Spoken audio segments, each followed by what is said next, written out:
1947 ला तरी इंग्रज निघून गेले. इंग्रज यासाठी आपल्याकडे राज्य करत होते कारण का आपण गुलाम होतो. आपण गुलाम होतो म्हणून इंग्रज राज्य करत होते. आणि इंग्रज जर निघून गेले तर आपण स्वतंत्र झालो. आणि स्वतंत्र झालं तर स्वातंत्र्याची अशी व्याख्या आहे की ज्या देशामध्ये ज्या लोकांना त्यांच्या मूलभूत गरजा पूर्ण होतात त्या देशातील लोकांना त्या देशाला स्वातंत्र्य बोललं पाहिजे. आज स्वातंत्र्याचा अमृत महोत्सव आपल्या देशामध्ये साजरा केला जातो. स्वातंत्र्याचा अमृत महोत्सव आपण विचार केला पाहिजे का आपल्या मूलभूत गरजा पूर्ण होतात का. मग प्रश्न निर्माण होतो आपल्या मूलभूत गरजा कुठल्या. मूलभूत गरजा आपण विचार केला पाहिजे का या मूलभूत गरजा कुठल्या ज्यामध्ये आपलं आरोग्य येतं, ज्यामध्ये आपलं शिक्षण येतं. आरोग्य, शिक्षण, निवारा, अन्न, वस्त्र, त्याचबरोबर आपला रोजगार, या 5 ते 6 मूलभूत गरजा आहेत काय त्या आपल्या पूर्ण होतात का. जर पूर्ण होत नसतील तर मग काय आपण खऱ्या अर्थाने स्वतंत्र आहोत का. सगळ्यात महत्वाचा मुद्दा एज्युकेशन. शिक्षणाच्या बाबतीमध्ये विचार केला तर आज शिक्षणाची काय परिस्थिती आहे. आज आमच्या सरकारी शाळा बंद होण्याच्या मार्गावर आहेत. आज प्रायव्हेट शाळांना उधाण आलेलं आहे. याचं कारण काय. मला सांगायचा मुद्दा आहे की आज आपल्या देशामध्ये जरी आपण स्वातंत्र्य बोलत असलं तरी आज आपण गुलाम आहोत. कारण का आपली शिक्षण व्यवस्था ही पुंजपती आहे. म्हणजे जे बलाढ्य जे बिझनेसमॅन आहेत त्यांच्या हातामध्ये आहे. म्हणजे बिझनेसमॅन कोण आहेत जे इंग्रजांचे त्यावेळेचे सहकारी होते, ज्यांनी या इंग्रजांना या भारतामध्ये आणण्यासाठी प्रवृत्त केलं. इंग्रज जरी गेले तरी त्यांची अवलाद आज या भारतामध्ये जिवंत आहे.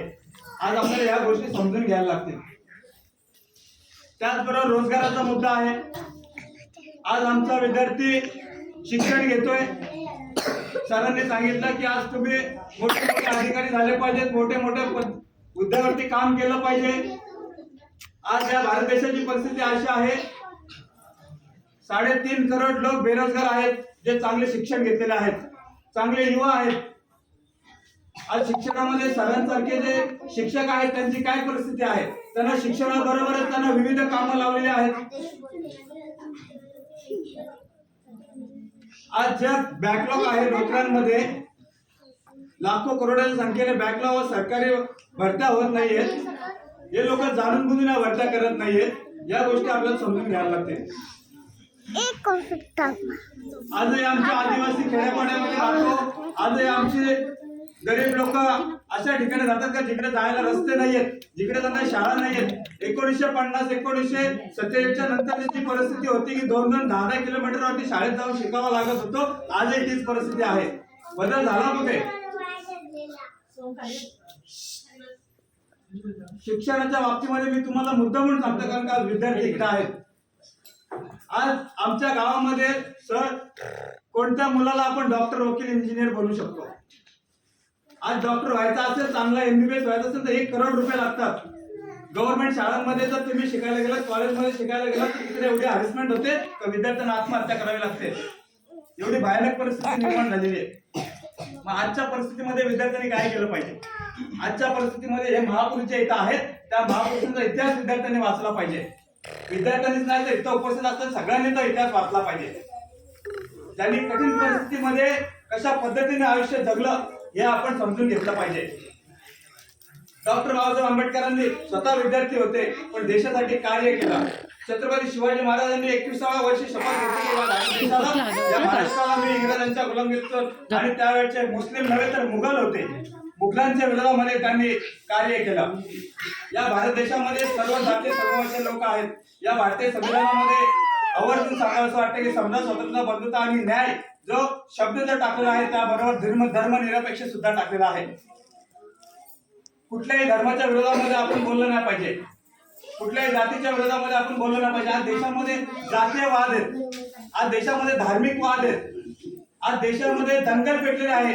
आज देशामध्ये आदिवासींना मारले जाते, इकडे दंगा करून त्यांना जाळले जाते. आज महिलांची लग्न धिंड काढली जाते. आपण कुठल्या आधारे बोलू शकतो भारत स्वतंत्र झाला.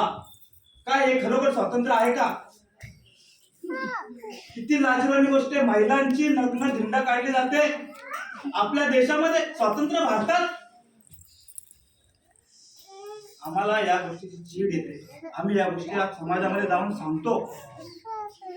त्या गोष्टीची प्रत्येकाला चीड आली पाहिजे. आज माझी बहीण जर उद्या जर कुठे जाऊन कोणी जर तिचा विनयभंग केला तरी मला राग येतो. आणि जर त्याच महिलेची आपण जर वेशीवर टांगली जात असेल तर आपल्याला राग नाही येत का? आपला रक्त सळसळत नाही का?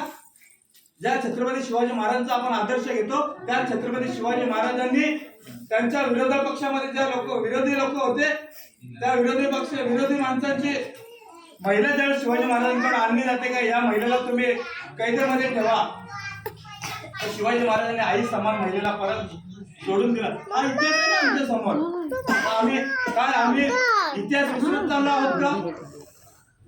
अन्याय बाबासाहेब बोलतात, अन्याय करणारा मी इथे उपस्थितांना आव्हान करतो, जर आपल्यावरती अन्याय होतोय तर आपण तो सहन नाही केला पाहिजे, त्याच्या विरुद्ध आवाज उठवला पाहिजे. जिथं जिथं चुकीचं घडतंय त्याच्या विरोधामध्ये उभं राहायला पाहिजे.